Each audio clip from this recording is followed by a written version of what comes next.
Isigodi eWestville egunjini labesifazane lapho okutholakala khona izimpahla eziwubukhazikhazi okungafanele ngabe zilapha.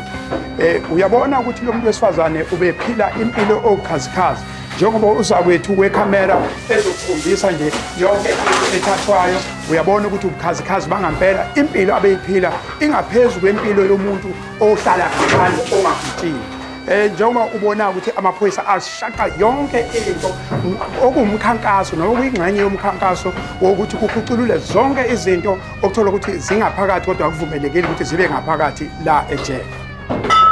Njengokubona nje osayitheni bephuma nakho izona zinto lezi ebezila ngaphakathi okungafanele ukuthi ngabe ngempela zila ngaphakathi.